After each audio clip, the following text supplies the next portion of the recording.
All right, good morning, everybody. I want to call to order the 302nd Board of Governors meeting. And we're going to get started right away, and we'll start with the Pledge of Allegiance. I'm going to call on Bert Hummel to lead us in the pledge. Bert, come on up.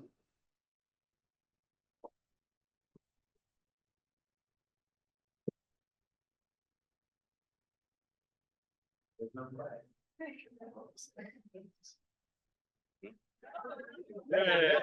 Okay. Well done. Thank you, Tony. Everybody, good morning. I rise before you with a helper, Mary Olivia, who told me that when I was asked to do the pledge, Daddy, I did it in front of my school. I can help you out. So she's with me this morning. It looks like everybody's standing. I pledge allegiance to the flag of the United States of America and to the republic for which it stands, one nation, under God, indivisible, with liberty and justice for all. Thank you. Thank you, Bert.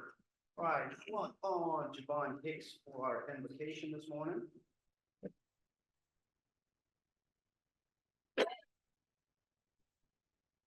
Good morning. We bow our heads. As we gather here today for this State Bar annual meeting, let us take a moment to reflect on our purpose and the responsibilities we carry on as members of the legal profession. In this space, we bring together diverse perspectives, experiences, and backgrounds, united by our commitment to justice, fairness, and the rule of law. Together, we ask for guidance and wisdom in all our discussions and decisions. May we approach our work with integrity, professionalism, and the respect for one another. May we be guided by wisdom and clarity in our deliberations, ensuring that our decisions reflect the highest standards of integrity and ethical conduct. Let us remember the importance of compassion and understanding in our interactions with one another and with those we serve. As we embark on this meeting, may we be inspired to collaborate effectively, to listen with open minds, and to speak with respect and thoughtfulness. May our discussions be fruitful and our actions be driven by a genuine desire to advance the cause of justice and the well-being of our communities.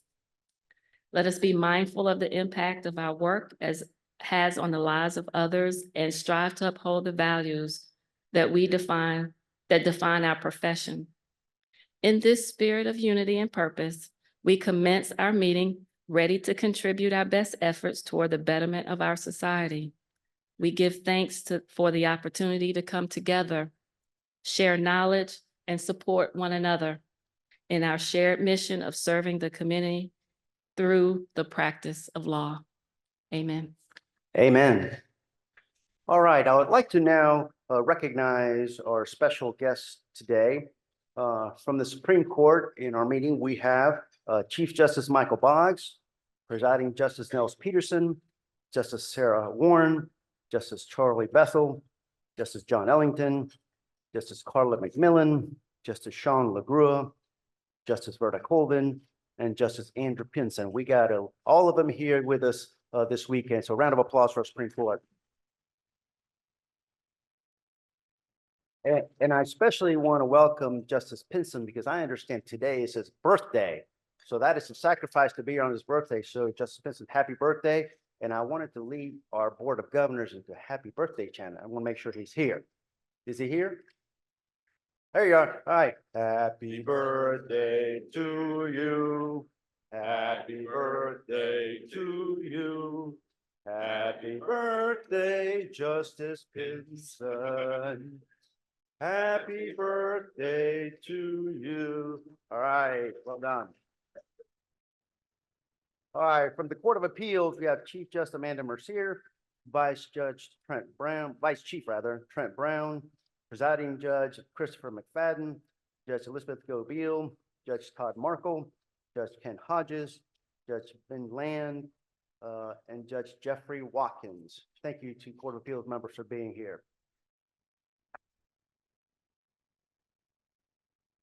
We also have several past presidents with us today, including Sally Akins, who is immediate past president behind me, Judge Bobby Chasteen, Elizabeth Fight and a half. Glad to see that. Judge Ken Hodges, Don Jones, Linda Klein, Pat O'Connor, John Salmon, and Daryl Sutton. Give a round of applause for past presidents. And I believe participating remotely is Attorney General Chris Carr, and we have from the Governor's Office Executive Council, Kristen Ling Long. Thank you guys for being here. All right, now we're going to recognize the retiring executive committee members and retiring board members. I'm going to make my way down so we can recognize those folks.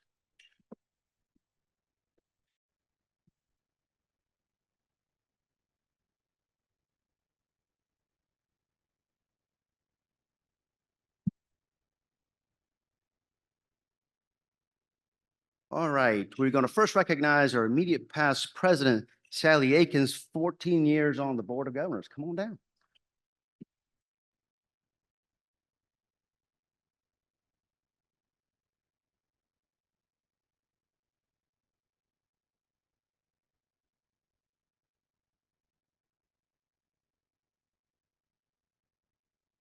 Sally? All right, we're going to recognize Ron Daniels, our immediate ILD past president, 3 years on the board.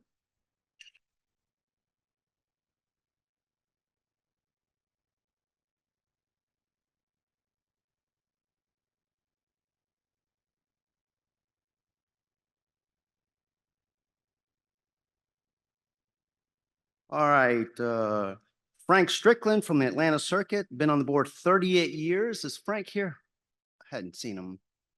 All right, he's not here. Mike Hobbs, Atlanta Circuit, post 38, 14 years on the board. Is Mike here? All right.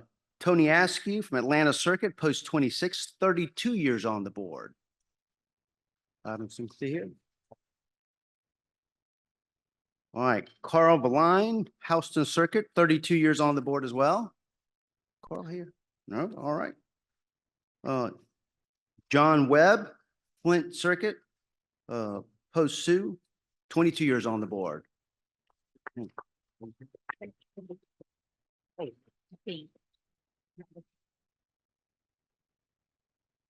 this is Carl, right? Come on up. Thank you for your service.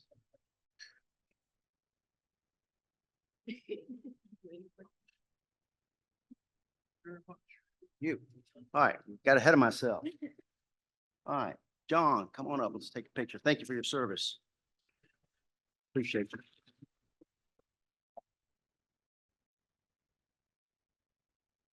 Thank you, sir.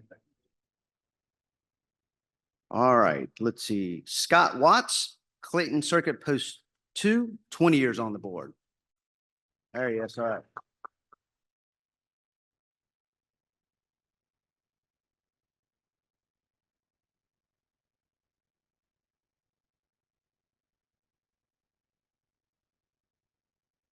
Thank you for your service.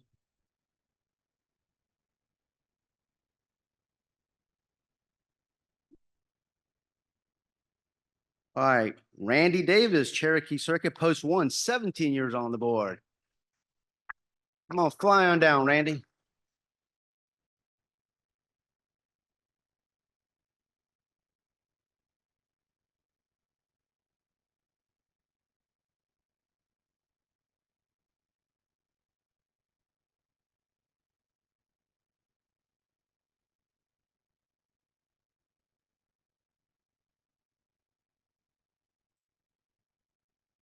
Chris Huskins, Okmulgee Circuit, post 3, 14 years on the board. I want to make sure he's not here. All right. Lawton Hurd, South Georgia Circuit, post 1, 12 years on the board. There he is.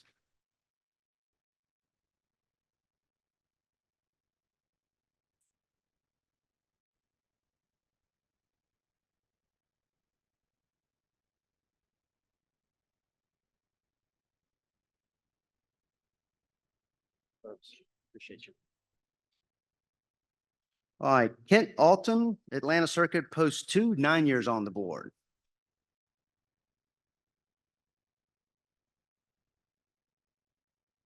All right, not here. All right. Jen Jordan, Atlanta Circuit, post 20, 8 years on the board. I don't think I saw Jen. Daniel Digby, Rockdale Circuit, 6 years on the board.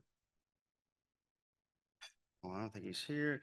Ken Crawford, Douglas Circuit, 4 years on the board. And lastly, Ralph Van Pelt, Lookout Mountain Circuit, post 3, 2 years on the board.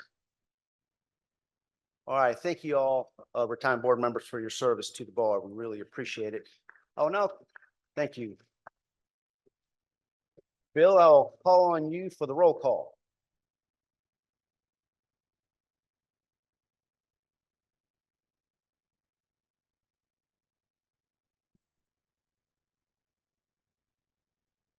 Good morning. I have handed around rolls for all 5 sections here. Please sign if you're a Board of Governors member. If you're attending by Zoom, we will pick up your name off your Zoom handle. But again, if your Zoom handle doesn't have your name, it has a phone number or some other thing that we can't figure out who you are, send me an email and let me know that you're here. Also, if you miss a meeting and you were shown as unexcused when you were excused, send me an email, or after tomorrow's meeting, send it to Javon to ask to be excused. Thank you. Thanks, Bill. And in my haste to start this meeting, I forgot to go over the Zoom points. So again, this meeting is being recorded for those of you that are participating remotely. We're putting in Zoom chat is open to the public and members of the media, so just be careful what you put on there. Make sure your name is displayed correctly, as Bill just said. Q&A is enabled but will not be monitored. To be seen, use a raise your hand feature and somebody will recognize you, so you can make any comments if you want to do that. Only board members are allowed to vote during this meeting. During when we get out of the Board of Governors and start the plenary, then if you're an attorney, you will be able to vote. Use that same device from start to finish. Do not sign on multiple devices. And if you're in person using the clicker, do not sign on a mobile device. Right, so that's that. So I apologize for not saying that earlier. All right, that takes us to the future meeting schedule, and we're going to let Ivy handle that tomorrow since all the meetings are his, and I want to make sure not to take any of this thunder away. All right, so then that takes us to our action items. So if you could put up our poll question, Jennifer.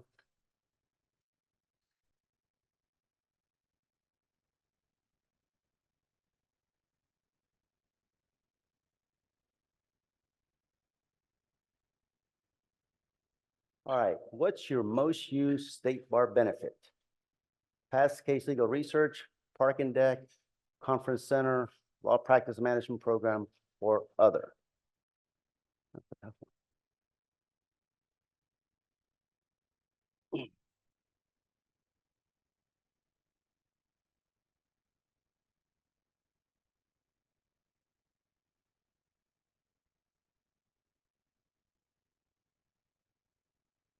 If you're voting, make sure you have a clicker. How many do we have now?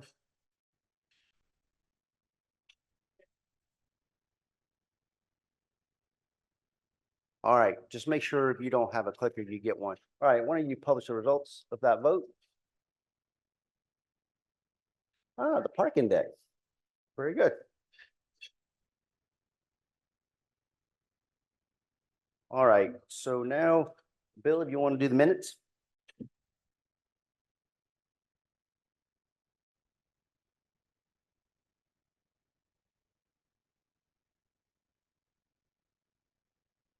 Mr. President, I present for the Board of Governors consideration the minutes from 301st Board of Governors meeting on April 20th, 2024. All right, is there a motion to approve the minutes as provided by Bill? Is there a second? Any discussion? All right, David, you have no discussion. All right, good. All right, let's go on to the vote, Jennifer.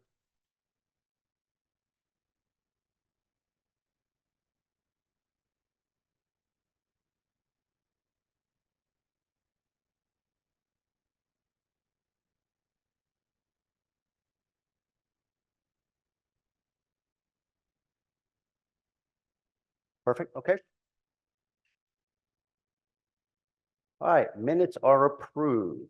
Okay, we will now adjourn the 302nd Board of Governors meeting and call to order the plenary session of the membership of the State Bar of Georgia to do some proposed amendment to the bylaws. And as I understand it, everyone who is a Georgia lawyer can vote on this motion. Bill? Good morning, everybody. Yes, sir. Correct. Yes, they would need a clicker if they want to vote. So if you don't have a clicker, you're a member of the bar and you want to vote on these bylaws, please raise your hand so that we can provide a clicker for you. So we got Mr. Dominguez, we got 2 over here, 3 over there, Jay, and then 1 over there. All right, so thank you, Gary, for that clarification. We got several folks in the back, all right.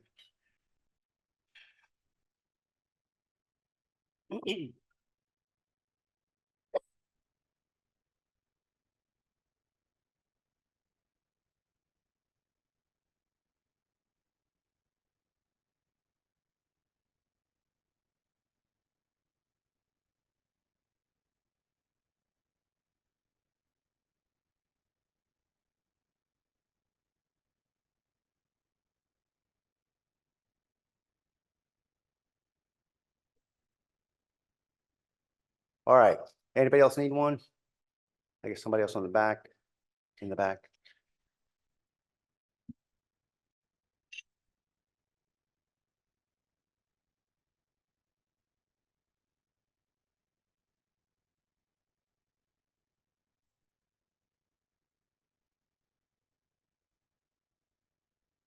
All right, is that everybody? Okay, Bill, if you could, Okay. All right. On page 31 in your board book, you will see that there are 2 bylaws that are up for an update. And what this is we've been doing it for over and over and over, is that we've always set the budget and the dues at the spring meeting, but it didn't say that. So if you take them sort of in reverse order, the one that's section 12 budget, it just says that it's to change the timing of the approval of the budget from the annual meeting to the spring meeting. But then section 11 never did say spring meeting, so we've added that. So the Board of Governors must have a spring meeting because all our bylaws used to say is you just had to have an annual and a mid-year and any others that you want. So this is going to require there be a spring meeting so that we can always approve the dues and set the budget. thanks, Bill. Any questions on that amendment to the bylaws? All right, is there a motion to approve the amendment to the bylaws as proposed? There's a second. Any discussion? All right, Jennifer, put up the poll question, please. Not the poll, but the vote.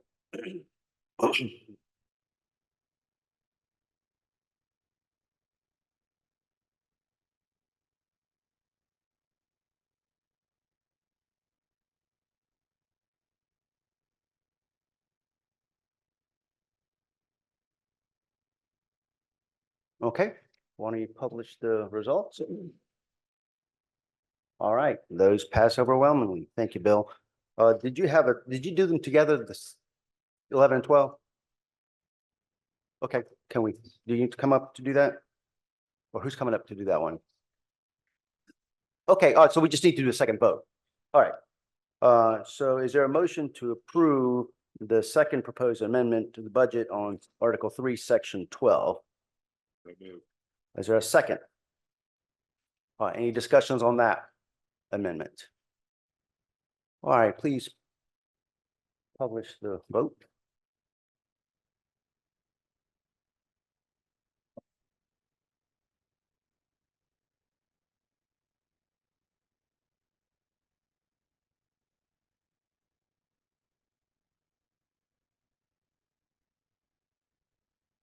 Okay, why don't you publish the results of that vote?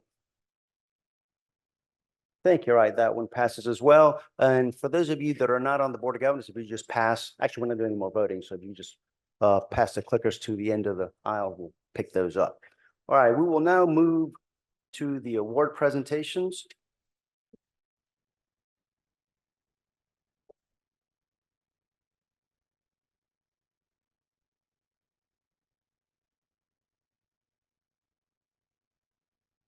All right. It is an honor to recognize this year's awards recipients. There are many talented and dedicated servants who contribute to much of the state bar and to the Georgia legal community. We have several awards to present today, and in the spirit of keeping our program time, I'm going to ask that you refer to your printed program for a complete description of each award. There are also awards listed in the program that won't be presented today, but please take time to read those as well. All right, I'd like to now call on J.L. Moore, Chair of the Military Legal Assistance Program Committee, to join me at the podium for the presentation of the Marshall Tuttle Award.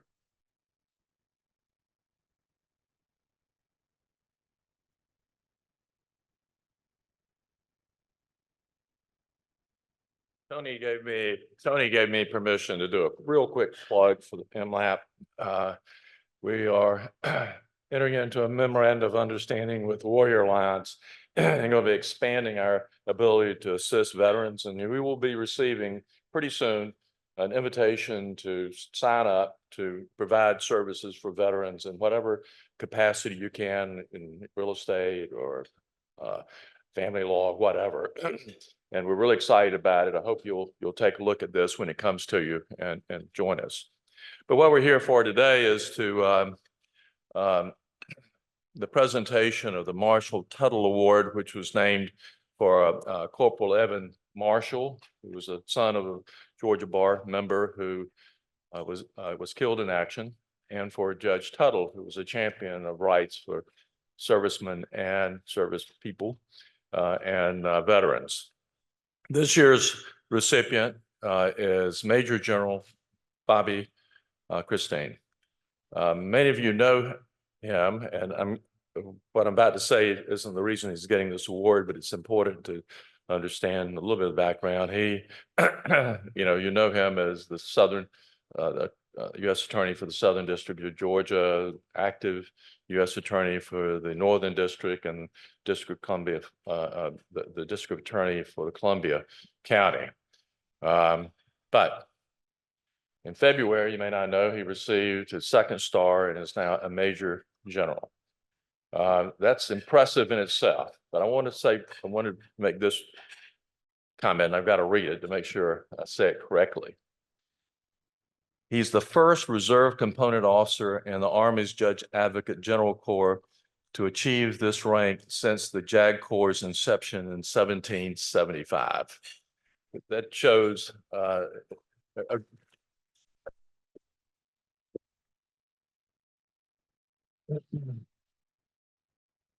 this is a great honor for him, but also a credit to our bar and to the state. I couldn't pass up when I heard this, as being a good Navy man. I sent him an email that said, if you'd been in the Navy, the second star would have come with an admiral's barge and side boys, which have been really impressive down at the marina. But the reason he was selected unanimously by the committee, which is made up of past recipients, is because of his work with veterans and active duty personnel. He has been involved with the CLE faculty each year, assisting lawyers in becoming qualified to practice before the VA to help veterans. He has drafted wills, powers of attorneys. He's worked with the VA Pro Bono Clinic. He has worked with the Emory Veterans Clinic. He has, as a JAG officer, has encouraged other JAG officers around the state to provide services that they're capable of providing to veterans. And there are many other things I'm not going to go into. But I'll just say this, in the group that assists veterans, he is known for someone that you can always call on and be there ready for it. And so if General Christine, if you would come down, we'd like to give you the presentation.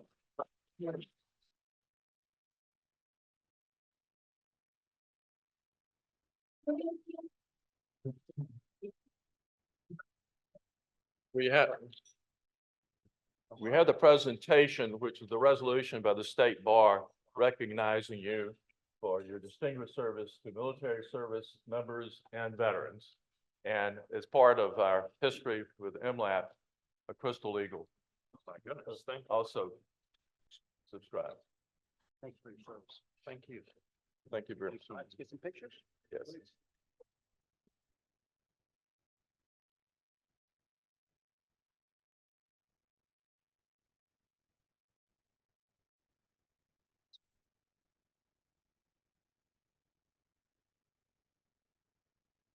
Thanks, Jay. I now call on Justice Charlie Bethel and Child Protection Advocacy Section members Ira Foster and Lori Thomas to join me at the podium for the presentation of the Juvenile Law and Child Advocacy Awards sponsored by the Committee on Justice for Children of the Supreme Court of Georgia, Child Protection and Advocacy Section of the State Bar of Georgia, and the Office of the Child Advocate of Georgia.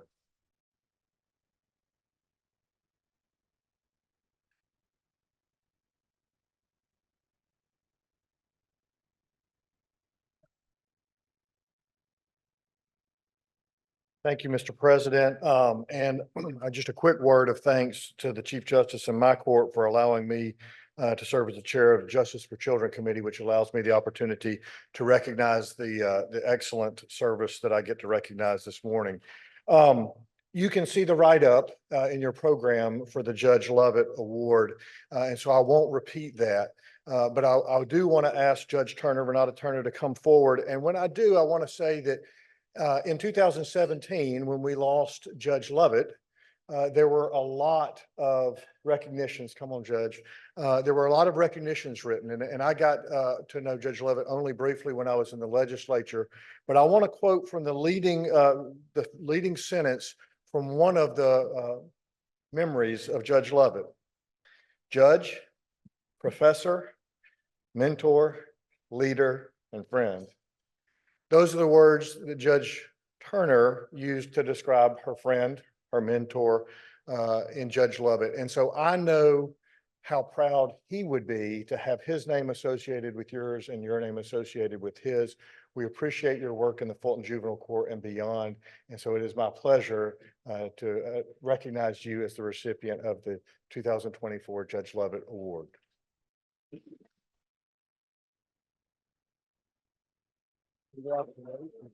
Congratulations.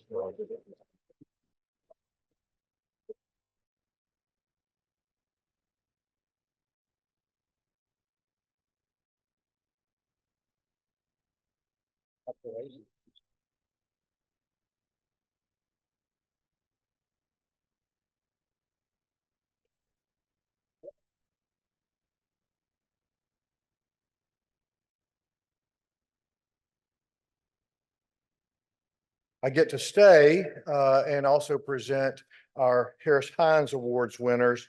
You will remember that we give 2 Hines Awards, one for an attorney in child welfare area and another for a case manager. So I'm going to begin with our attorney winner this year. Amber Walden is this year's winner. She was nominated by Emma Brown Bernstein, parent attorney in the Fulton County Office of the Public Defender. Amber, so when we get all of the applications, I cannot read you all of the accolades from the folks that we recognize, or the president would pull me from the microphone. But Amber is the editor of the section's Kids Matter newsletter for Child Protection and Advocacy section of State Bar. And she's described as a zealous advocate consistently by all of the folks she practices with and around. But I want to capture this point, because I think it is important for us as practitioners to recall sort of what our higher calling is. Amber's greatest contribution is providing training, support, and encouragement to the hundreds of solo practitioners who represent parents and children within our child welfare system. We recognize frequently that high-quality legal representations for all parties leads to a positive outcome for children and their families. But we often find attorneys practicing in isolation lack professional support.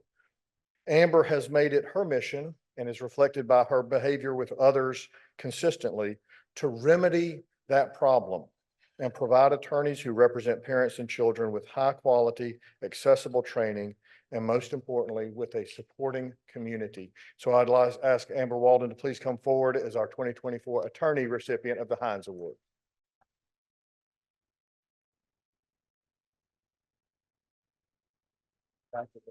We appreciate you.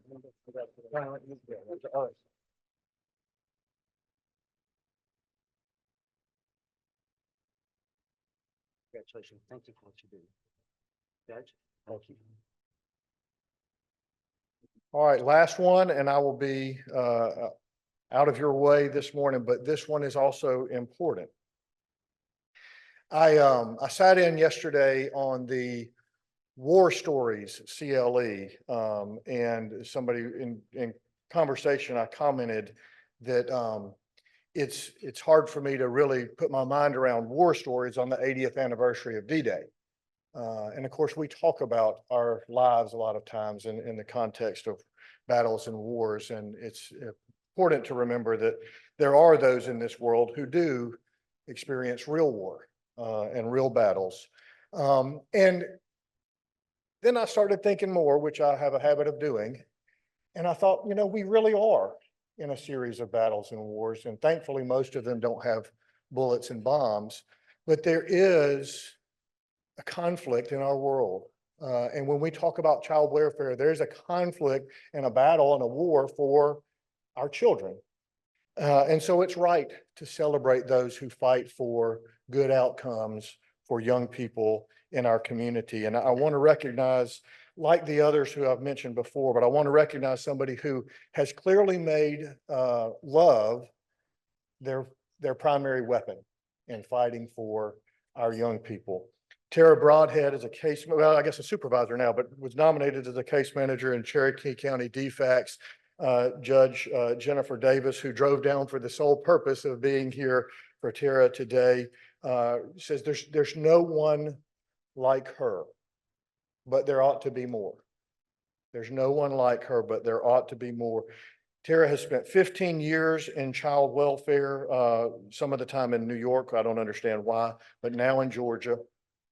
This is reference from those who work with her, the type of social worker who provides professional services and shows up for visits to her children in a full Disney princess outfit.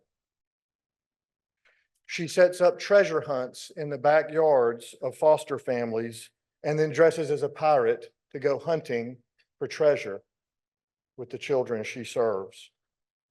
Tea parties and cupcake wars. Above and beyond at every turn, no one in her care doesn't have a prom dress or doesn't have a birthday celebrated or a picture to celebrate an important milestone in their life. So it's a pleasure. It's really, I mean, here we get to say it for just 5 minutes and we'll give a round of applause. It's my reminder to you that whatever you're doing, and I'm not asking you to change your practice, I'm not asking you to change what you do, but somewhere in your life, you have an opportunity to love and care for children in your community and in our state who need it and who would benefit from your contribution.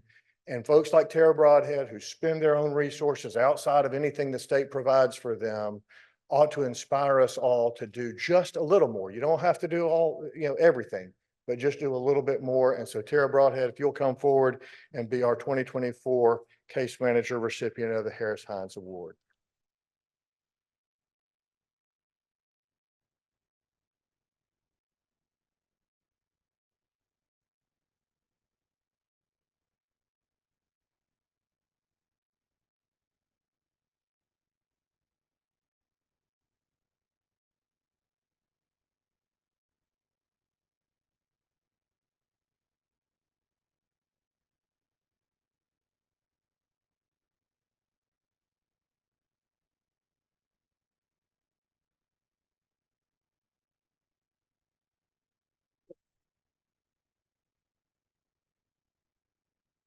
All right. Thank you, Tara. That's very, very impressive.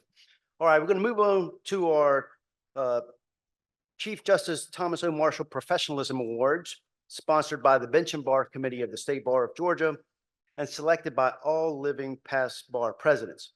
It honors one lawyer and one judge who have and continue to demonstrate the highest professional conduct and paramount reputation for professionalism. The recipients of the 2023 annual Chief Justice Thomas O. Marshall Professionalism Award are, for the judicial category, Judge Bill Adams retired state court of Bibb County in Macon. Come on up, Judge Adams.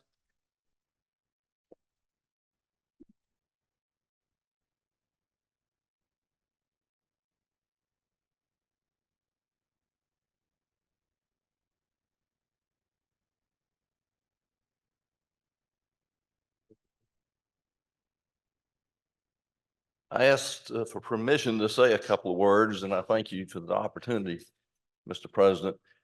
This award is in recognition of the mission that we have as lawyers to do something about the judicial gap crisis that exists in Georgia. All of us have something we can do about that. And I'm just thankful for this recognition on behalf of all those folks out there trying to make a difference. Thank you.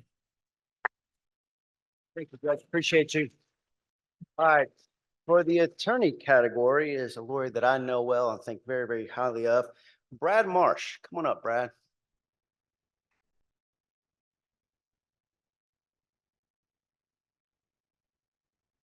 I actually have litigated against Brad, and I can tell you absolutely he's one of the most professional lawyers you'll ever meet.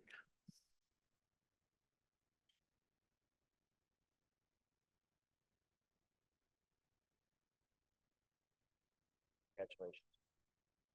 Appreciate you. All right. All right, now I would like to ask Susan Coppage, Executive Director of Georgia Legal Services Program, to come up for a special presentation. This year, the State Bar of Georgia raised $509,537 during the 2023 and Justice for All campaign for the Georgia Legal Services Program. We'd like to present Susan with this outrageously large check in symbol of our dedication to supporting GLSP. Thank you.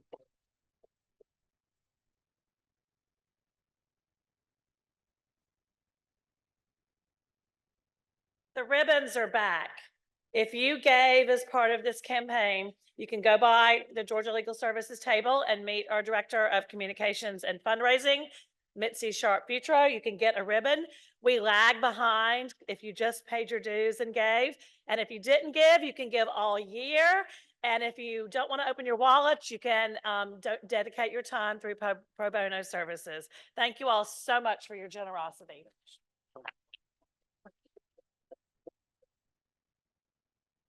All right, I would also like to acknowledge our corporate sponsor and present them with a plaque of appreciation. We're very thankful for their support, which helps make meetings like these possible.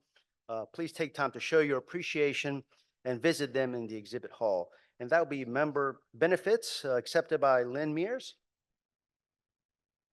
Lynn here? What's that? Yeah, she's probably in the booth, right? Well, we'll go by and visit her. All right. Moving on to local and voluntary bar activities awards. For ease of presentation, the bars and individuals who will be receiving the awards will receive all of the awards at the same time because some are getting multiple awards. Local bars are eligible to receive the following awards for their work throughout each bar year. The award for merit are given to voluntary bar associations for their dedication to improving relations among local lawyers and devoting endless hours to serving their communities.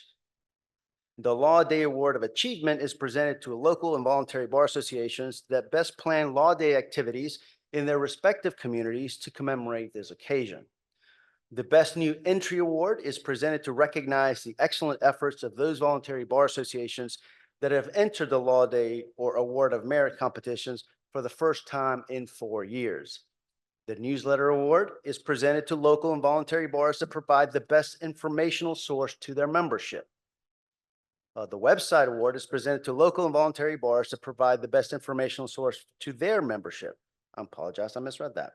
The Website Award is given to local and voluntary bar associations with websites that exemplify excellence in usefulness, ease of use, content, and design in meeting the needs of the website's targeted audience. The President's Cup is a traveling award presented annually to the local or voluntary bar association with the best overall program. Lastly, the Thomas Burnside Excellence in Bar Leadership Award honors an individual for a lifetime of commitment to the legal profession and the justice system in Georgia through dedicated service to a voluntary bar, practice bar, specialty bar, or area of practice section.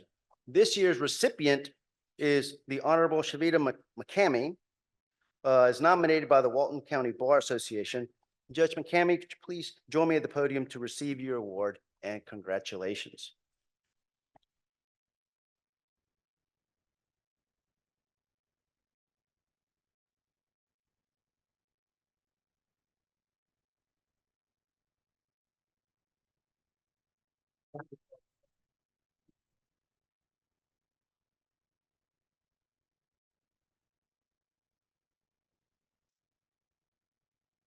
All right, I will now present the remaining local and voluntary bar activities awards in alphabetical order. The Cobb Bar Association, 501 members or more, is the recipient of the Law Day Award accepted by Adam Rosen. Come on up, Adam.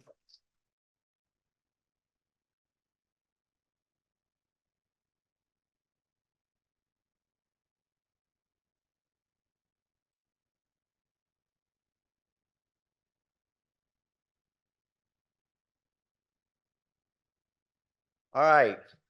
Bar Association near and dear to my heart. The DeKalb County Bar Association, 250 to 500 members, is the recipient of the Best Website Award and Best New Entry Award accepted by the Honorable Stacy Hydrick. Division 2 of the State Court of DeKalb. Oh, no, you're Superior Court now. So you get 2 awards.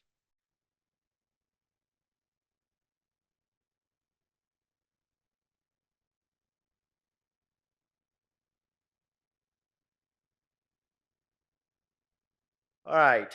The Georgia Association of Black Women Attorneys, 501 members or more, is the recipient of the Award of Merit, Best Newsletter Award, Best Website Award, and the President's Cup, accepted by Tarika Ganzi, immediate past president of Gabwa, and the Honorable Janet Edmondson Cooper, current president of that association. Come on up, ladies.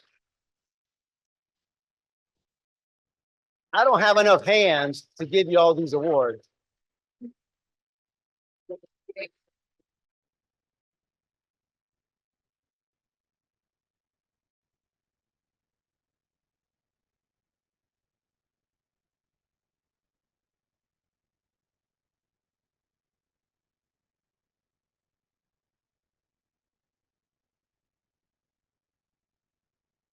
All right, the Newton County Bar Association, under 50 members, is the recipient of the Award of Merit, accepted by the Honorable Shavita McCamey again.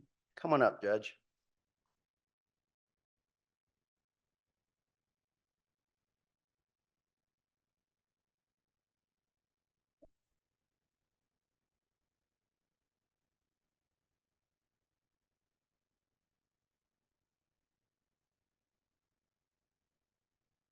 All right. The Sandy Springs Bar Association, 51 to 100 members, is the recipient of the Award of Merit, accepted by Julie McGee, Howard, and Mark Howard.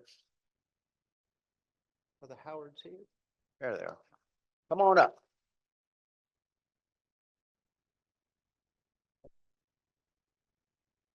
I had the pleasure of visiting with that great bar association a few months ago. You do a great job.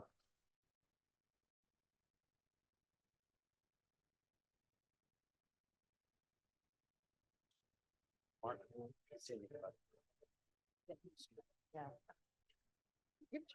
getting the award. Congratulations. Thank you for what you do. And lastly, the Walton County Bar Association, 51 to 100 members, is the recipient of the Best Website Award, accepted by Ann Lamalva.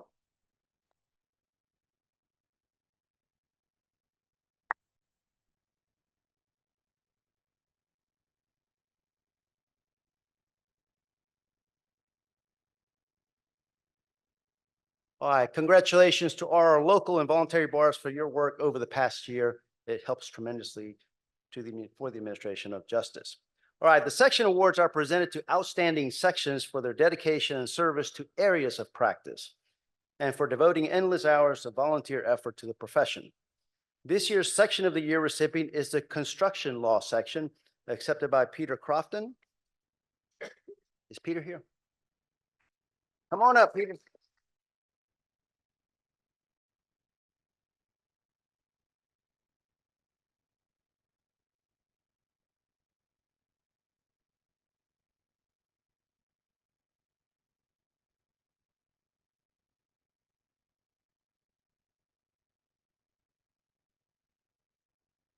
All right. The section awards of achievement go to the alternative dispute resolution section and the privacy and technology section. And I don't believe we have any of those folks here to accept, but make sure you congratulate them if you see anybody in those sections. Okay. During the 13th annual Georgia Legal Food Frenzy Competition, 141 firms, legal organizations, in-house counsel, and courts across Georgia representing more than 10,008 employees raised a grand total of $787,883. That is definitely. That is the equivalent of more than 3.15 million meals for our neighbors experiencing food insecurity. The awards will be presented on June 27th at the Bar Center. We have a special event for that, but we would like a moment to recognize this year's winners. The Attorney General's Award went to Hibachi Law. The Bar President's Award went to Green Brick Touring. The Large Firm Award based on total points went to Baker Hostetler. The large firm, again, points per person went to Baker Hostetler. The medium firm total points went to Coleman Talley. The medium firm points per person went to Troutman Pepper. The small firm went to Kaplan Cobb. The small firm points per person went to Durham Bray Law. The sole proprietor went to Page Perry. The corporate in-house counsel went to Chick-fil-A Department. The corporate in-house counsel points per person went to Serta Simmons Betting. The judicial award went to Columbia Judicial Circuit. The legal organization went to the Georgia Tech Office of the General Counsel. The legal organization's point per person went to the Tifton Bar Association. And lastly, the law school award went to Mercer University Walter F. George School of Law. Congratulations to all of our award winners recognized here today.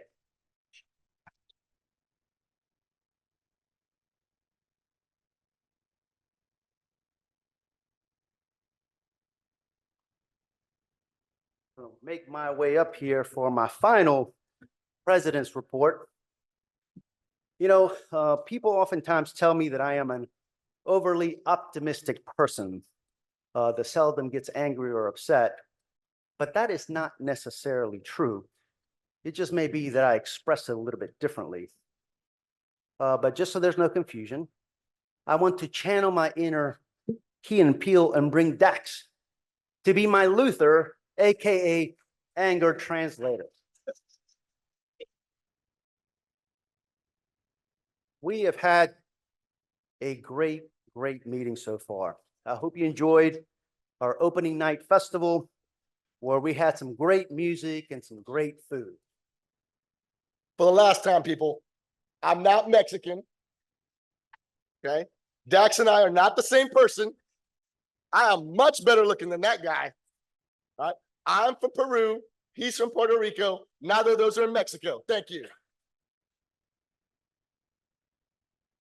I'm going to try to keep my remarks short to be respectful of your time and the business that we are dealing with here today. Y'all, I want to go to the pool too. I want to get my drink on. I can't sneak out like the people in the back can.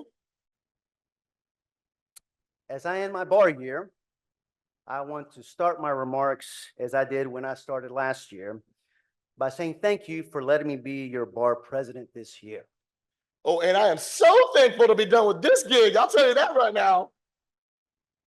I am especially thankful for all of our staff that do this wonderful work day in and day out. In particular, senior staff, Ron, Paula, and Sarah. You know, it's not until you deal with these folks and work with them day to day that you realize how much work they do for our profession. And I'm particularly thankful to our excellent executive director, Damon, for his unwavering support and assistance over this entire year. Damon. I'm still president for the next 24 hours. I hope you know that. Stop calling Ivy Mr. President and start taking my calls. Damn it. Hey. As I mentioned last year, I had three priorities that I wanted to focus on. The first was on our building. We prepared our 4-year plan that placed emphasis on our bar center and critical infrastructure, expenses for update and repair. As you know, we committed and have used a fair amount of our unallocated cash on these infrastructure projects. Martin Balbuena, where are you? There you are, Martin. Hey, can we stop complaining now about all the unallocated cash that we have? Thank you. These projects included Siemens building management system, front door replacements, courtroom audio and video equipment upgrades, and tenant improvements. Y'all, have you been in our building? The 1970s called, it wants its furniture back. Thank you. Another priority for this year was the creation of a new website, and I will give a much fuller presentation on the website in a minute, but I am sure you'll be pleased with the new design. We got that slide? Where's that slide? When Sally was president, they had a real pretty picture of her on the website. When I became president, you put a banner over my face for the whole year, y'all. This is what it looked like. I also wanted to focus on attorney wellness this year. Do better, people, do better. Oh, I'm sorry. Go again, sir. I was angry. Sorry. I also wanted to focus this year on attorney wellness. A lot of you ain't right. Use your 6. Use your 6. And a much more positive note, yesterday, I was informed the court approved the Center for Wellbeing at their bank meeting earlier this week. And an order, I believe, has been or will be filed very soon, but we still do need to get the bylaws approved. Now, this year, we also saw some change in our general counsel's office. We hired a new associate general counsel to replace Jenny Middleman, Andrea Morrison, who's doing a great job dealing with attorney discipline. And we also went through a pretty exhaustive selection process for the position of general counsel. Paula, you had to pick my year to retire? Couldn't wait for Ivy? I am happy to report that we hired Russ Willard, who will serve us well as our next general counsel. This year I've also really enjoyed traveling and speaking at different bar associations around the state and hearing from lawyers and members of the public about our great profession. If I get one more email from people asking me to sanction prosecutors in Fulton County, I'm gonna kill somebody. Lastly, I really enjoyed my interactions with the court, and in particular with Justice Bethel and Justice Warren, with whom I had several calls and meetings, and they really helped us get our year moving. So I'm very thankful for the time I had with them. Oh, real thankful for that time. Get out my business, people. All right? Listen, Supreme Court, I got one thing to say to y'all. Lose my number. If you see me on the street, walk the other way. Thank you all so much for this wonderful year that I've gotten to be your bar president. I will cherish it as one of the best years of my professional career. Yeah, Thank you very much. Don't cancel out now.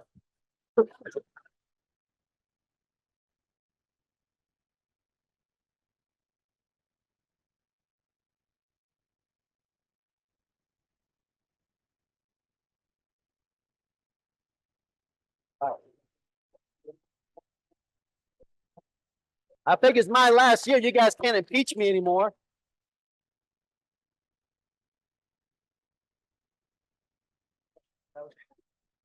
Opinions All right. of Tony and his angry translator do not reflect the opinion. All right. Now I do want to go on to our website because this is a very exciting project, and as obviously you can tell, I couldn't have done all that in my anger translator mode. So I did want to go over that. We had a website redesign process that began last summer with vendor interviews involving the state bar, internal team, and members of the communications committee and myself. Once we identified the vendor, which was Matrix Group, the team moved quickly to gather information about what we were looking for. in redesign, focus on gathering input from member stakeholders. The communication committee was invited to provide input at varying stages of the process. And part of what we shared was a collective agreement that finding key resources is difficult. Couldn't get the events page easily, couldn't get the fast case, CLEs, et cetera. And so we figured that a better member login experience was needed. And given that the current website has been in place for more than 10 years, an overall look for the site was warranted. So we're going to put on the screen here what at least the beta version of our website is. That's what it's going to look like. But from that point forward, the communication department staff conducted a full review, edit, and cleanup of the entire site and its content department by department. And there have been weekly design meetings, content meetings, tech meetings, and the like, which have brought us to the point where we can now show my picture without a banner going through it, at least for one day. And so this is what the website's going to look like.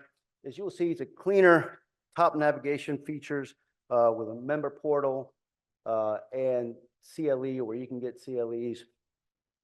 The hamburger menu on the right there is to access other top level navigations. There will be call outs to highlight important items in the navigation for key resources.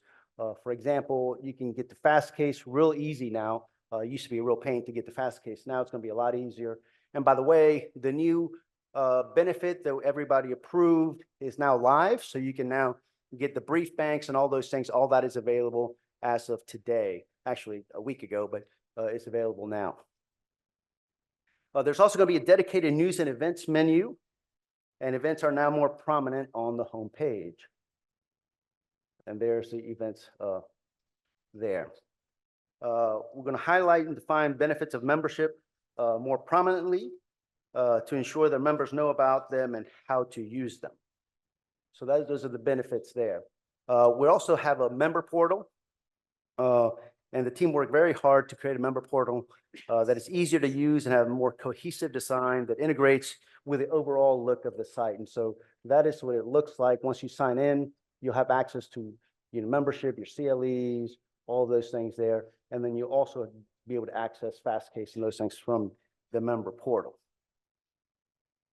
With regard to the member directory, most people felt that the member directory was fine and looked good. So we, the input had been positive. So we worked to make it look similar as what people are accustomed to, but made it a little easier to locate the directory on each page and provided upgrades to help the public, such as making it easier to know what someone's status is by adding the help icon. So next to members, there's little question marks. And so if there's, member good standing, there's a question mark, you can tell what that means. If the member's been suspended for whatever reason, that would show up as well. All right, other items of note with regard to the website. The Office of General Counsel will have its own dedicated landing page with a way to highlight and display information about that office and its programs so people can see that more effectively. Can you get that? Do we have that yet, Jennifer? That was not, but they'll have their own page. The call-out boxes seen in the homepage will allow the team to highlight programs, important announcements, updates in a cleaner way, and can be added or removed as necessary. And that will be sort of towards the bottom of the page. The handbook also will not change significantly in its design, as the member input received on how it functions was positive overall, but the team is working to make it more searchable and user-friendly and improve the look of it within the site and ensure that when you print your PDFs from the site, they meet the font size and standards required by the Supreme Court of Georgia.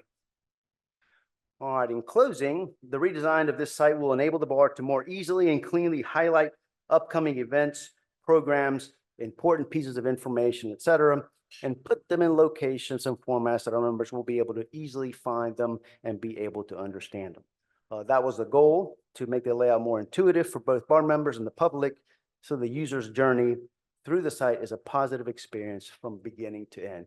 And so I just want to especially thank Jennifer in communications for working really, really hard on this and her entire team. I really appreciate all the work you did to get that so we have a beta version by this annual meeting, which was the goal. It was an ambitious goal. I pushed them a little hard. I know you're glad to be rid of me, but at least we got the website. So thank you guys very much. All right, that's that.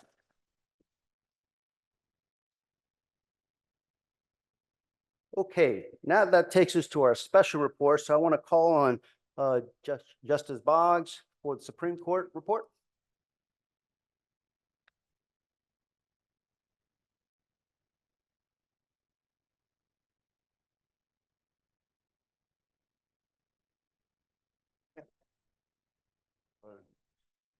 I think Dax, where are you? Dax, I'm going to need to employ you as a anger translator in bank meeting next week. If you'll, not necessarily now, but during our bank meetings, it'd be very helpful. Couple of comments before I get into my prepared remarks. First, good morning, and thank you for the opportunity to be here. As I listened to the award recipients receive their awards, it reminded me in my now nearly 35 years of being a member of the State Bar of Georgia, the obligation that comes with that privilege, which is to serve others. And you all that received awards either individually or through your collective groups and associations really lift up the bar. You help build public trust and confidence in the work that we've all devoted our career to doing. And I just want you to know how appreciative I am for what you do. Next, I also want to recognize someone that I know we're all glad to see, and that's our friend Pat O'Connor. Pat's back with us. Pat, good to see you. We're all excited to have Pat back with us, and apparently in one piece. Pat, welcome. We missed you. With that, it's my privilege this morning to report on the last year's work of the Supreme Court. We've had, I think, a fairly productive and busy year. During last year's presentation, I noted that the court's caseload was still pending behind pre-pandemic levels. I also cautioned that a wave was approaching. And indeed, to date, the overall number of new cases filed so far in the 2024 term compared to this time last year is up 18%. Petitions for cert at our court have increased by 16%. Many of you who file those petitions might be appreciative to know that our percentage of granted certs is up 43%, while the number of direct appeals at our court is down just a bit at 7%. Our habeas cases are up 29%. Our discretionary applications are also up by 28%. Another big piece of the work that we have at the Supreme Court is our work on capital cases, which of course, as you know, have resumed in Georgia. These include interim review of death penalty trial matters and executions. One reason, of course, that our work is up is because our trial court judges, I think, are working really hard and employing much needed and available state resources. So on that note, that I want to update you on the ongoing work of the Judicial Council's Ad Hoc Committee on ARPA funding.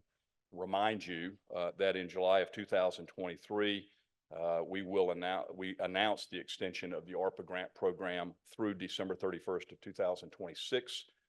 This we hoped would provide, and I think has proven up to prove that we've provided some additional stability and predictability for the 50 circuits across the state in their hiring decisions.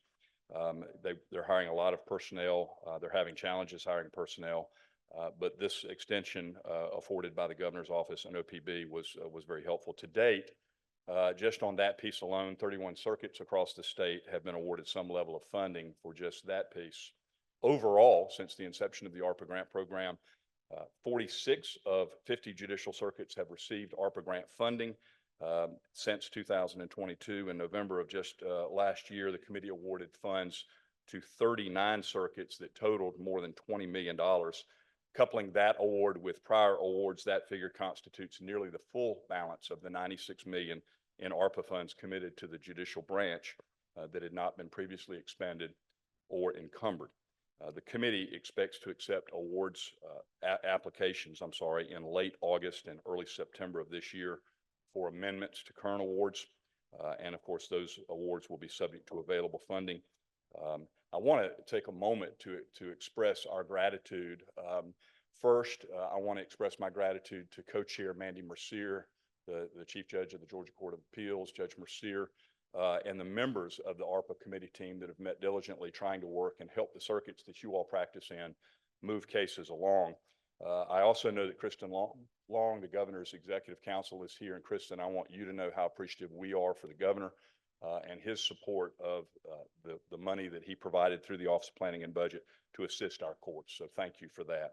On a less uplifting, I think, but equally important note, I'm sure you all, like me, have been alarmed to see reports from across the country of judges and even sometimes their staff and families being threatened or physically attacked, with many of these instances occurring outside the courtroom.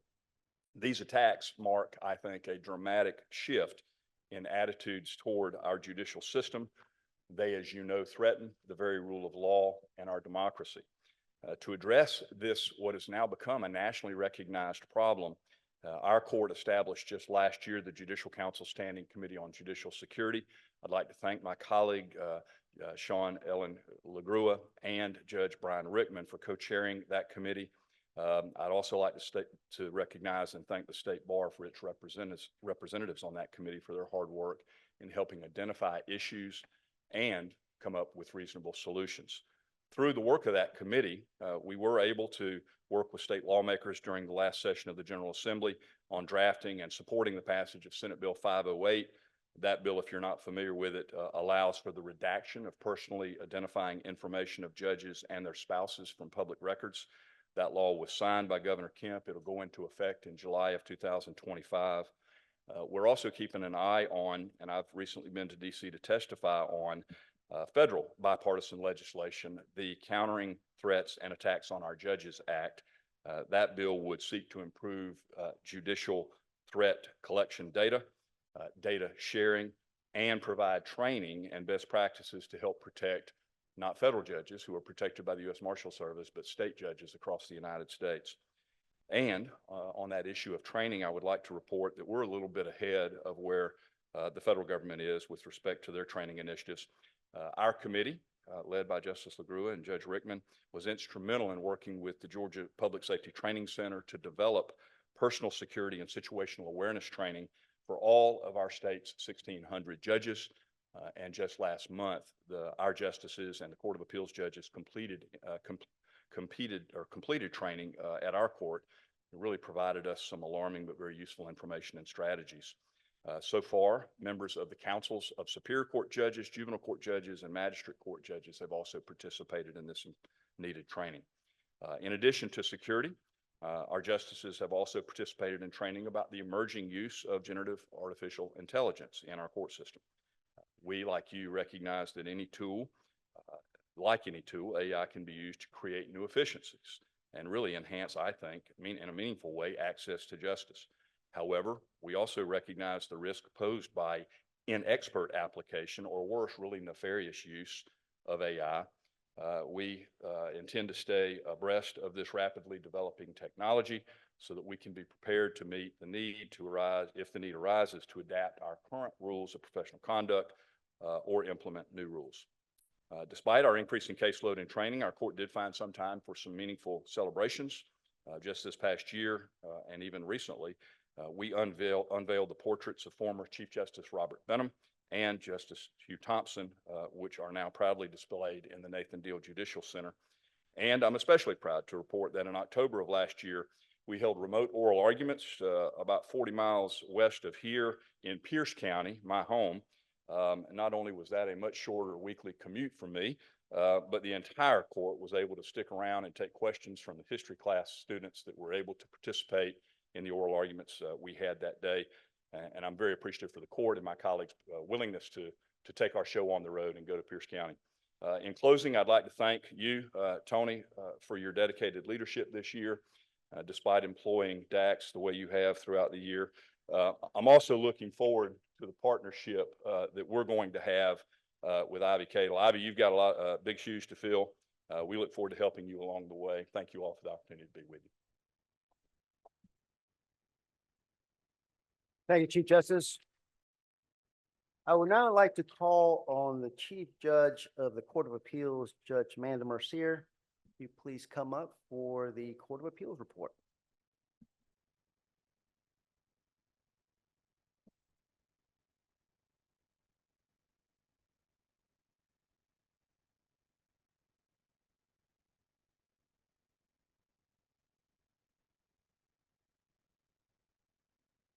Good morning and greetings from the Georgia Court of Appeals.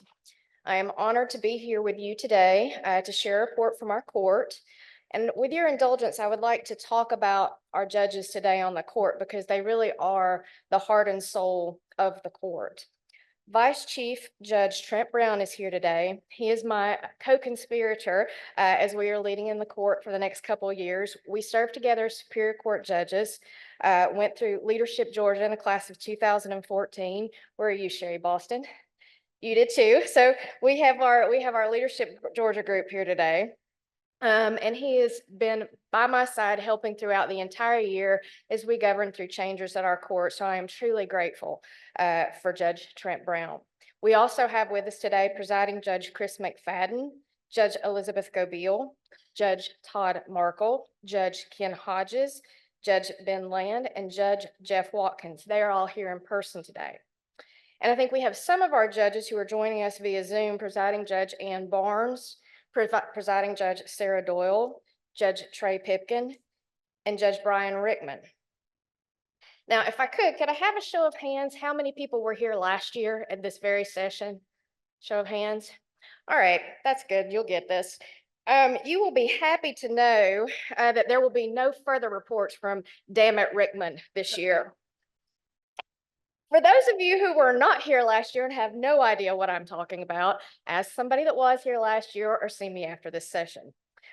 And as many of you are no doubt aware, our resident Twitter laureate / social media master, presiding Judge Steve Dillard, is off at Duke University earning yet another degree. I don't know which one. I just know he's getting one. Or as I like to put it, he's nerding out. He's probably finding some new font he likes better than the equity font. And I know you are watching, Steve Dillard. We are not changing the font at the Georgia Court of Appeals again. Don't ask. Once is enough. He's probably live tweeting me right now, but joke's on him because I don't have social media. Everybody's always like, do you have social media? No, I have Steve Dillard. Why do I need social media? In all seriousness, it is truly an honor to be here today representing such amazing colleagues. Their independence, wisdom, courage, and integrity are unmatched and unwavering. They are rock solid. And as a result, your Georgia Court of Appeals is also rock solid. Turning now to the business of our court, much has happened in the last year. We have welcomed a new judge, Judge Wade Padgett, who couldn't be here today because he had a wedding to attend.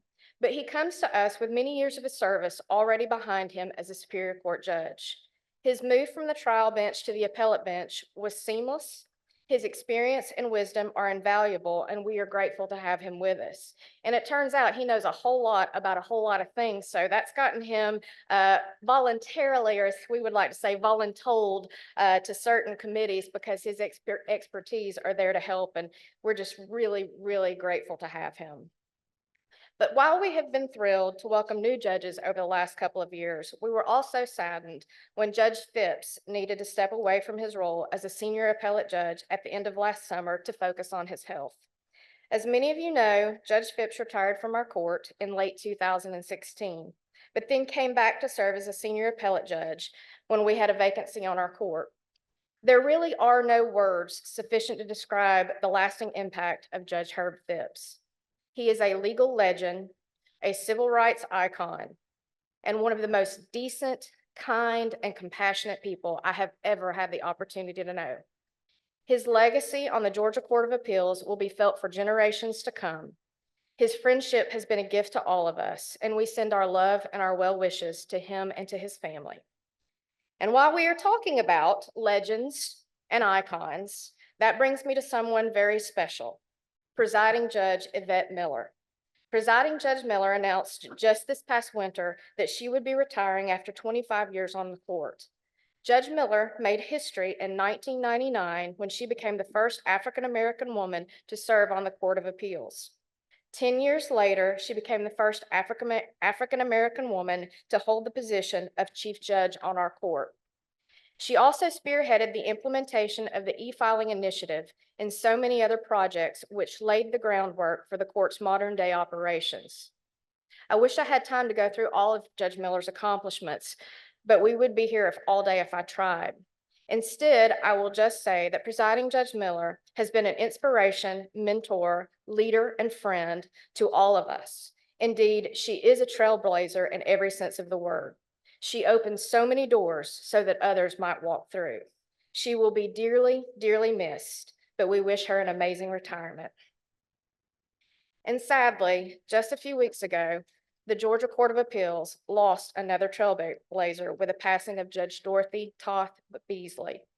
In 1984, Judge Beasley became the first woman to ever serve on the Georgia Court of Appeals and the first woman ever to hold the position of Chief Judge. While Judge Beasley's legacy is imprinted on the history of the Georgia Court of Appeals, she might be most remembered for single-handedly altering the motto of the Georgia Court of Appeals. In 1992, she added "and women" at the end of our motto. So today it reads, "Upon the integrity, wisdom, and independence of the judiciary depend the sacred rights of free men and women." In March of this year, we also lost Judge Erwin W. Stoltz Jr., who served on the court from 1972 to 1977. Judge Stoltz also served in many capacities over the years and was the president of the State Bar of Georgia from 1970 to 1971. Judge Stoltz dedicated his life to improving the practice of law, and his impact will not be forgotten.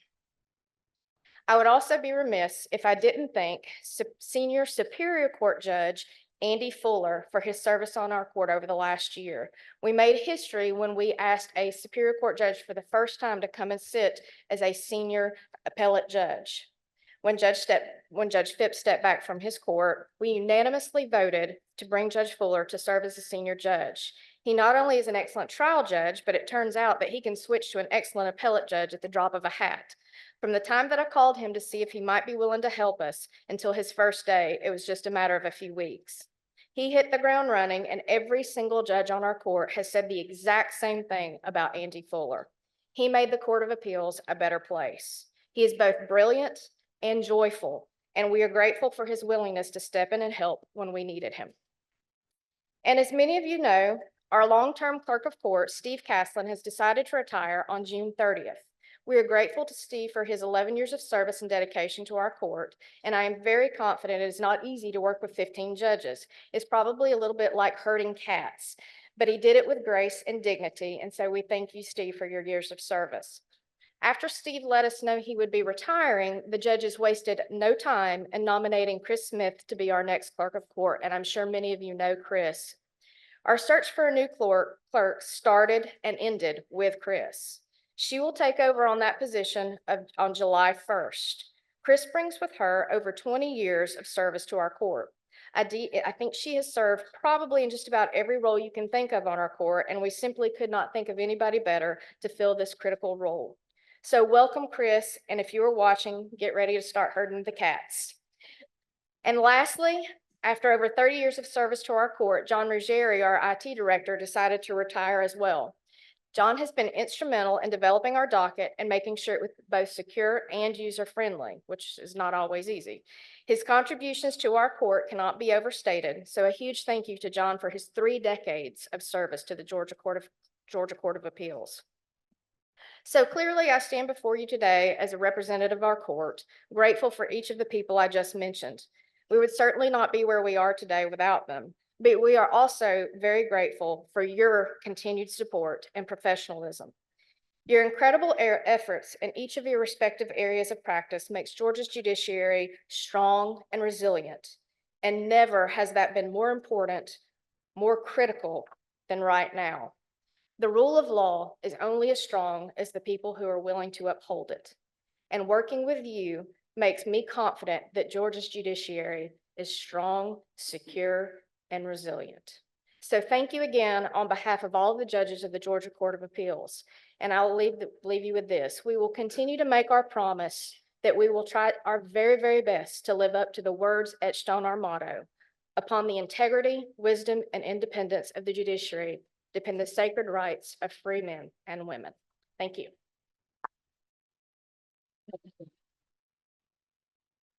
Thank you, Ms. Mercier. Appreciate you. All right, we're also honored to have with us today from the Officer of Governor Brian Kemp, his Executive Counsel, Kristen Long. She's here to give us a report from the Governor's Office. Come on up, Kristen.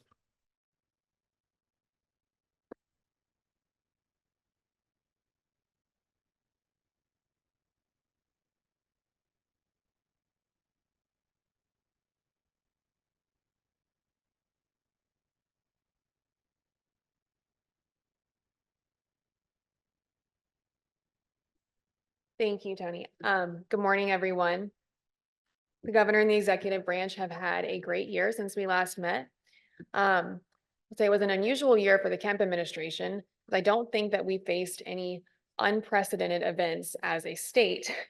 I think it may also be the first year that there were more news crews cameras at City Hall and the Fulton County Courthouse than at the Capitol. We have faced some crises, though, in the governor's office over the past year. Like last Friday when the toilets wouldn't flush. Well, the state did everything we could to help the city of Atlanta and Mayor Dickens with the water crisis. But I was, at least for personally, I was glad for once that this was not the executive branch's problem to have to deal with. So as you all know, two of the most important functions that the governor serves, particularly that relate to this crowd, are signing legislation and appointing judges.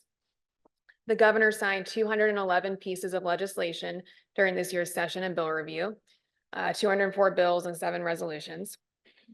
Some noteworthy bills for the legal community include, I'll go through just a few of them, I won't bore you to death, but HB 158, changing the name of the Stone Mountain Judicial Circuit to the DeKalb Judicial Circuit. HB 220, allowing HOAs to pursue injunctive relief without exhausting remedies provided by governing documents.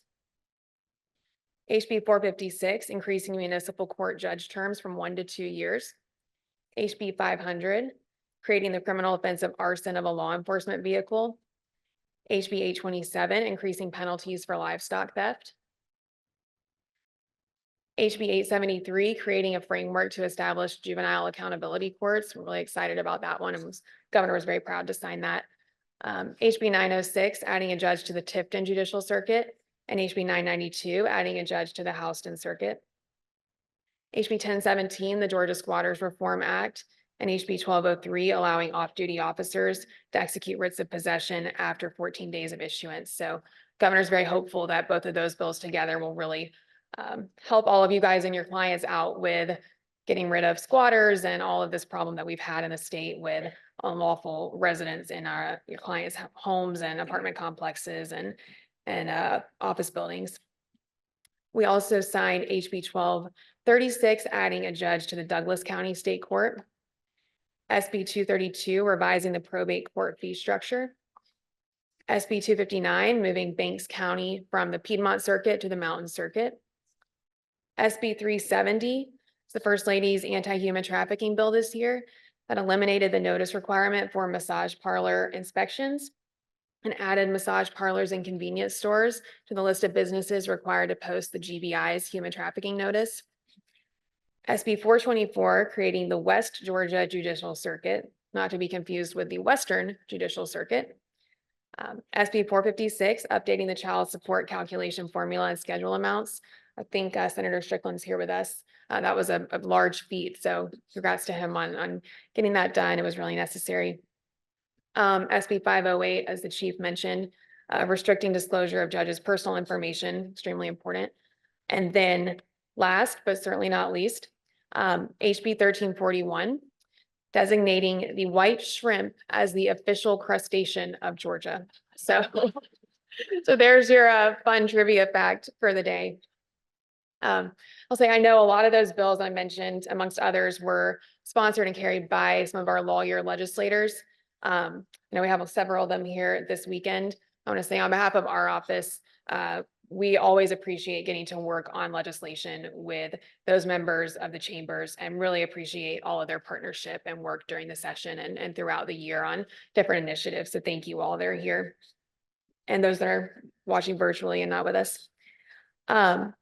So in addition to signing a lot of bills, the governor has also made 24 judicial and prosecutorial appointments over the last year. I have to preface this list by saying that half of these appointments were made during the tenure of my predecessor, David Dove. And we all know that if David were here, he would try to take credit for those appointments all for himself. But since he isn't here, I'll take credit for all of them for him. So we did not have any appointments to the Supreme Court this year, but I'll say the court is wonderful as it is. No changes needed. We're very happy with all the justices and getting to work with them. As the chief noted, we've had a very great year working with them and always appreciate their partnership and support. We did have a couple of Court of Appeals appointments. So we had Judge Jeff Watkins and Judge Wade Paget, the two excellent appointments that the governor is very excited about. They're wonderful judges to work with, along with the entire court. Chief Mercier, thank you all for all of your work with us over the last year. It's been a great year. We had a lot of Superior Court appointments, so bear with me, but I want to name all of them. We had Judge Trey Taylor to the Dublin Circuit, Barry Fleming to Columbia, Alice Benton to Atlanta, Samir Patel to Cherokee, Allison Sosby to the Appalachian Circuit, Kenneth Smith to Macon, Mark Hendricks to the Atlantic, Jeffson Bendinger to Coweta, Joseph Dent to Doherty, Grady Blanchard to Columbia, Matthew Rollins to Paulding, and Tippy Birch will be sworn in soon to the Chattahoochee Circuit. The governor's also made some great state court appointments. Got Charles Bailey to the DeKalb State Court Jury Division, Phyllis Williams to the DeKalb State Court Traffic Division, and Matthew Swope to the Coweta County State Court. And then lastly, he's made a number of DA and Solicitor General appointments. We had DA Brian Kennemer to the Conasauga Circuit, Solicitor Tom Peterson to Toombs County, Cindy Delgado to Emmanuel County, DA Frank Wood to the Appalachian Circuit, Solicitor Amy Godfrey to Coweta County, Solicitor Spencer Tyson to Effingham County, DA Don Kelly to the Chattahoochee Circuit. I'll mention there, he filled in after the passing of Stacey Jackson, which was a terrible loss for our legal community. So appreciate Don's service, and just we got to meet with DA Jackson's family recently, and just grateful for everything that he did for the legal community. And then we have Earl Newton will be sworn in soon as DA of the Cherokee Circuit. So if all of those judges that are with us that we just named, if they'll stand up, we can give them a round of applause. And with that, I will yield the floor. Thank you all. You have any? Well, maybe none of them are with us, but we'll see them another time. Thank you all. Thank you, Kristen. Appreciate you and the governor for all he does for our profession. Thank you so much. Okay, we'll now call on Representative Stan Gunter, Chair of the House Judiciary Committee, for a report for the House Judiciary.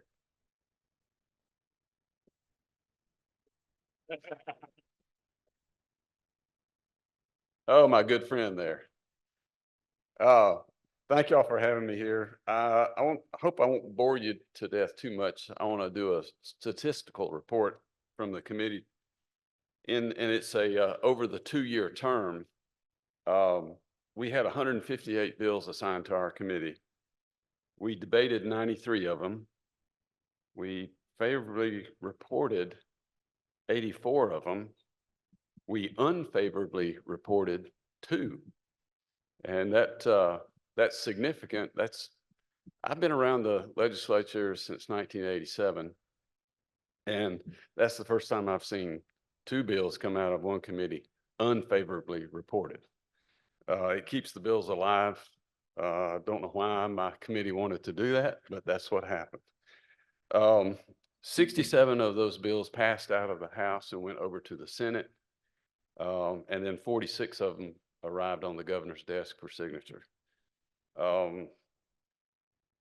My staff attorney tells me that comparing the numbers of our committee to other committees, we're the busiest committee behind the Local Acts Committee.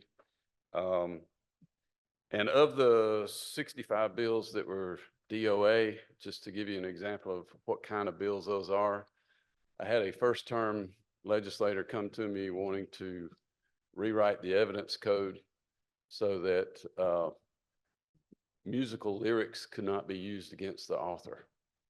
And I guess if you're from Atlanta, you probably remember the rapper case for murder, who described it in a song that he had written up.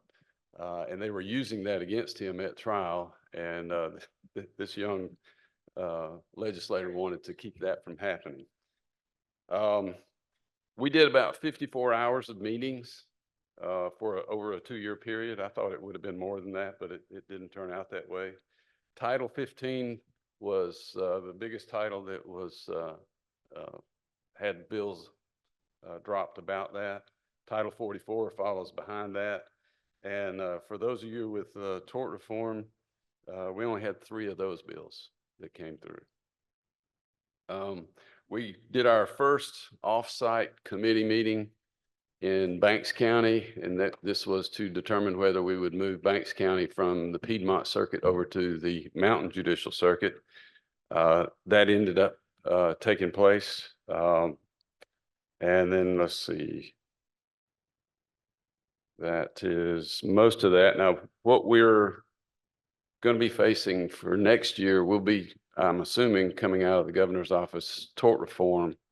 If he's going to do it, this would be the year to do it. We did do a few bills last year, but I think there may be a major push on tort reform coming up. One of the other things is there's a study committee, and this was an issue that came through our committee last year, was regarding hunting and fishing rights. We've got a study committee that is a spinoff from that coming up this year on water navigability. Now, that's a big deal because none of the streams north of I-20, maybe one, are navigable. And that gives you certain riparian rights in Title 44, Chapter 8. So go look at the first 10 statutes there and you'll see what I'm talking about. This is a huge issue. It's going to have a major effect on the property rights of your average citizen, including you as property owners. So you might want to pay attention to that. We haven't gotten started on any meetings, and I'm assuming that I'm going to be assigned to that committee because that was a big issue for me last year. So that's basically my report. Thank y'all for having me. I try to be brief. I think most politicians are looked up to when you are brief. So thank you.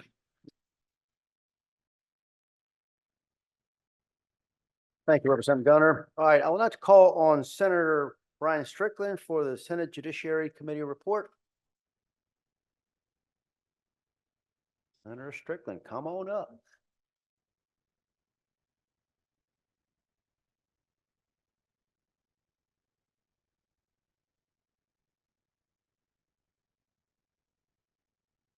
Well, good morning. I told Stan you could clap for me since one person clapped for you, but I didn't even get that. So thank you. Yeah. Great to be with you all this morning. And, you know, I knew Kristen was going to be speaking. I knew Stan was going to be speaking. I didn't know who was going to go first, but I was going to talk about some of the bills that we passed this year. And Kristen stole my speech there. And the rest of my speech was about the statistics of the Senate Judiciary Committee. I don't know if I can one up you on that either. And so I think you took most of my speech away. But for those of y'all that don't know, of course, Stan chairs the House Judiciary Committee, and I chair the same committee on the Senate side. A little bit different. Their committee also has another committee that does what we call non-civil bills, the criminal justice, more bills related to criminal law, and our side doesn't have a separate committee for that. And so a lot of the bills, if not, I think all the bills, maybe except the shrimp one, all that were talked about all went through our committees. And the funny thing about that shrimp bill, was not planning to say this when we think about it. When that bill came to the Senate floor, I thought it'd be really funny if we amended it and made one of my colleagues the official shrimp of the state of Georgia. But I was just in that kind of mood that day. And my seatmate, Blake Tillery, who causes all kind of problems on the Senate floor, told me, no, that's not funny. And I said, okay, I won't do it. And so I didn't do it. I will never say who I was going to make the official shrimp of the state of Georgia. Every time that I talk to groups of lawyers in this role, I'm always asked to say the same thing. And if you've heard me speak, you've probably heard me say this. And we always talk about how few attorneys are involved in the legislative process as elected officials. And I don't have the House numbers, but on the Senate side, there's 9 of the 56 senators are lawyers. And ever since I first got elected back now 12 years ago, we've always talked about this, and the state bar has done a really good job to try to encourage more people to get involved in the process. And you've accomplished that, not so much in getting people to run for office, but you have, of course, the sections very engaged with us working on legislation. This past year, one bill I don't think was talked about, House Bill 1240, is a good example of that. dealt with the Uniform Commercial Code. None of us up there understood the Uniform Commercial Code, we'll be honest with you. And we relied upon your section to go up there and educate us and make sure that we got that bill right. That's one example of that. We also, of course, have the legislative committee with the state bar that's very engaged with us too. And you have, of course, your legislative folks that work with us, Mark Middleton and Rusty Sewell. And we are all at the table trying to make sure we get this right. But the one thing I'm not going to do today is once again say, you should run for office. Because we always say, just get out there and run for office. As long as you're not in our districts, get out there and run for office. But we all know politics is not for everybody. And you have to have a unique practice to take 3 months off of the year and do this. I live close enough to Atlanta where I can drive back and forth and do this job. You also have to want to get involved in this crazy world of politics, which continues to change every single year since I've been up there. And so I'm not going to waste time saying, go out there and run for office. I'm going to do something a little bit more simple. I'm going to ask that you just show up during session one day. A lot of y'all already do this, but if you don't do this, just set aside one day and come up to the state capitol, January through March. If you can, try to coordinate, reach out to Stan or me or someone else that's a lawyer legislator and pick a good day to come. And I'd love for you to come and sit in on one of our Judiciary Committee hearings. We have very, very exciting hearings, kind of like this session here, where most people get very, very bored with us, but we go through every single line of every single bill. And the 9 of us, actually 12 of us, I believe it is, 11, I did make that note, 11 of us on the Senate Judiciary Committee. We go through every single line of every single bill. We look at every single and or, because it actually does matter, believe it or not. We look at where the commas go, and we are very, very detailed about what we do. And the most important part to me that makes our committees different is we hear from everybody. Not saying every committee tells people they can't talk, but you're limited on time a lot of times. And with us, they don't care how long we go. They put me at the end of the day for my committee hearings, and Stan gets his own room and has all day if he wants to go. And everybody that shows up gets heard. Some people don't like that. They say you have too long of hearings, but we want to hear from everyone because we want to make sure that we get it right. And this is where those statistics come in. You look at the impact on policy.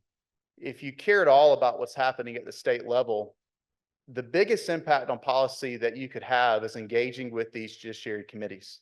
You heard the numbers that Stan said. I'll approach it a little bit differently. The Senate Judiciary Committee the last 2 years, the numbers I was given, we heard 19% of every single Senate bill that was assigned this year. There are 29 different Senate committees. Over 19% of the bills that were assigned went to this committee. Of the House bills that came over, we had 17% of every House bill that crossed over to the Senate went through the Judiciary Committee. And I say that not to brag and say we're working on all these different bills. I say that just so you realize how busy your lawyer legislators are and the impact that we do have on overall policy in our state. And I just want to extend an invitation to come up and be a part of that, share your expertise. You are all experts in something with your area of practice, and you'll be able to give us feedback on these bills that directly affect what happened with your clients and what happens in courtrooms for you, and help us make sure that we get it right. I've been saying this for a little while now when I go speak to bar association groups around the state. And I was recently with the Fayette County Bar actually last year, and I said something very similar and they took me up on it. I'm not sure if anybody's here from the Fayette County Bar Association, but we had a legislative day for the Fayette County Bar. We reserved a room. I told my colleagues that represent the area, go see your folks. They're not lawyers, by the way, the people, my colleagues. Go over to that room and visit with some of your constituents back home.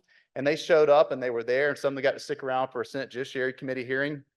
I also said this to a local state court judge in Henry County. Told him to come to the Capitol sometime and just come to a Judiciary Committee hearing. He took me up on that last year, and he came at a day where a non-lawyer legislator was presenting a bill that dealt directly with something in the practice of law. And he was doing his best to get it right, but just couldn't quite get there. And finally, the hearing kind of stalled out, and we didn't take action on his bill. As he walked out, the state court judge followed him out, saw him do it. I was wondering what he's doing. Followed him outside and said, hey, have you thought about just approaching it from this way instead? And that senator said, no, I hadn't thought of that. It's a great idea. He walked away, went and redid his bill, took that approach, came back to us, claiming it was his idea, came back to us, and the bill passed out of committee. And it wasn't anything that would ever get a headline. It's not a hot button bill, but it was a bill that dealt with what we deal with every single day. And because that judge showed up, he got to help make sure we got that bill right. So with that, I'll just once again say thank you. Thank you for all of your support of us with the legislative process. Thank you for everything you're doing with the state bar. It's an honor to get to serve, of course, my constituents at the state capitol, but as a lawyer, legislator, it's such an honor to get to really serve our practice as well at the state capitol. Thank you so much. Thank you, Senator Strickland, for all you do down at the Capitol. All right, now we're going to move to the informational report. So I will call on Brittany Browning to give her final Young Lawyers Division remarks.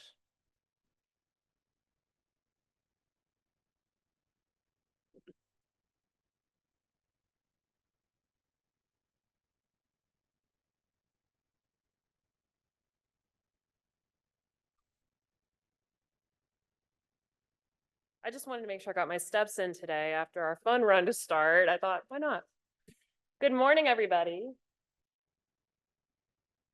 And today I stand before you to give my final Board of Governors report.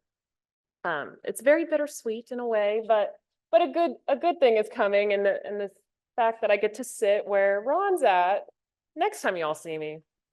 1 year ago, I stood before you to give you guys an update in my plans for the year. And I am happy to say that our focus on service to our communities was very successful. I'm so excited to report that at our last session in the spring meeting, we had over 50 people attend our wellness CLE. And then we had a wonderful kickball game that got extremely competitive with an interesting person sitting over there, Mr. Elmore, who was really our MVP on our team. So I was very excited that you're a past president of the YLD because that's why he got to play with us, guys. But we had over 70 people attend for that event, and it was wonderful to highlight not only that we can have fun in our profession, but that we can also be very active and get outside and get some sunshine in. And to that end, this morning, we had the YLD Fun Run, and I don't know why, but Justice Pinson did not want to share with us his birthday because we could have also gotten there and sang to him there, but that's okay. And I think we had over 40 people attending today, so I think it was one of our highest turnouts at 7 a.m. And I'm grateful to everybody who showed up for that. And I really loved seeing people wear their past t-shirts for past fun runs because apparently they're a thing that people have kept since 1998. So shout out to all of our participants. Today, our Leadership Academy has their final session. They've been meeting since January. We have 33 members. And we are also going to be having our Leadership Academy reunion and service project for the Boys and Girls Club is our final service project. I know that we have some videos that Kyle will be sharing with us shortly, some photos, because I thought, why not do some show and tell for y'all? It's much better than just listening to me chat. So this was from our fall meeting. We got to go and support Holy Smokes, which is the Ronald McDonald House in Charleston. And I don't know if you can tell in this photo how cold it was. It was very, very cold and rainy. And look how happy Ron is on the end. We can click over to the next one. I wish I had the clicker. This would be our Leadership Academy luncheon in December, and we collected toys that went to Clark's Kids that helps kiddos that are in foster care to make sure that they have gifts going into the holiday season. And I think Jenna's really enjoying the squishums there because look how darn cute that thing is. All right, next. This is after our January session where we collected those socks that y'all helped participate in. We had over 800 pairs donated. And these lovely young men took them down to the MLK Center and they were given on Martin Luther King Jr. Celebration Day. Awesome. And then our Build a Better Georgia Day came back in full force. So we had 3 builds that took place in Atlanta, Macon, and down in Savannah. And these were our Atlanta folks holding down the fort for us. These are our Savannah people. If you notice the difference in the weather that you're seeing here. And then our last one is going to be one of my favorite people, Ron. And Siri, I don't know if you could tell the level of joy that they had in serving others. If this isn't a hallmark for why you should serve right here. this would be it. But that was definitely my show and tell for you all. I did want to report, Tony did steal my thunder in announcing our wonderful winners for our legal food frenzy. We are so grateful to everybody that participated this year. One update though is our celebration will be June 25th. And it's still going to be at the State Bar, so please do join us for that.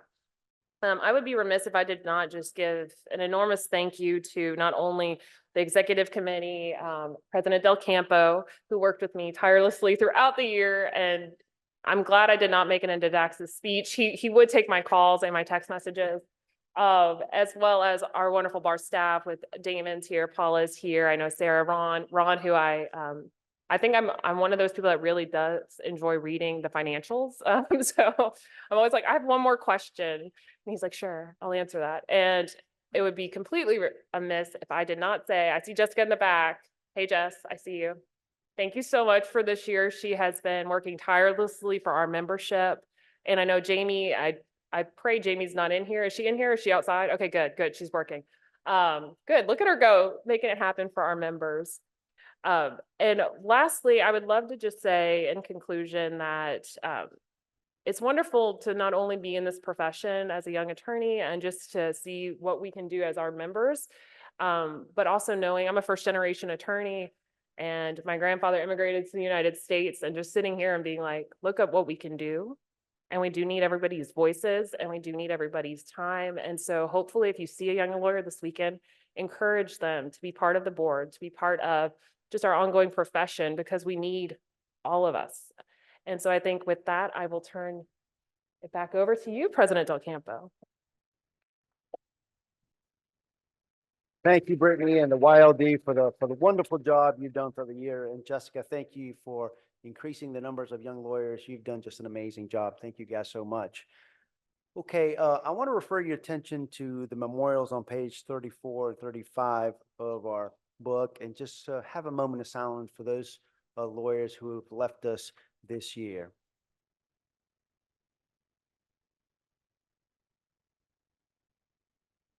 Thank you so much. Appreciate that. With that, are there any announcements? Anybody have any announcements? I know I heard the guy board had an announcement. Jana, go ahead.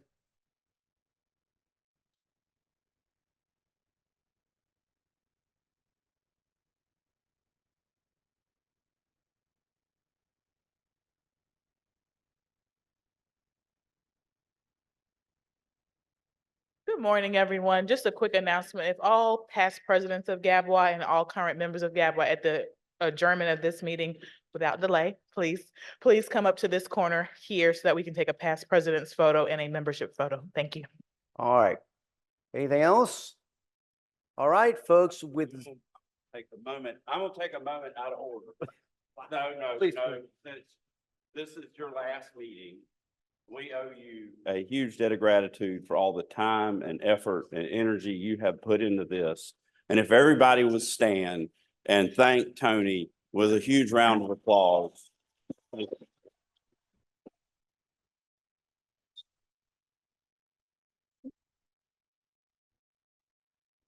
All right. Thank you, Ivy. I appreciate that. And thank all of you. And just for the record, it is 10:50. And we stand adjourned. Let's go have some fun. Here.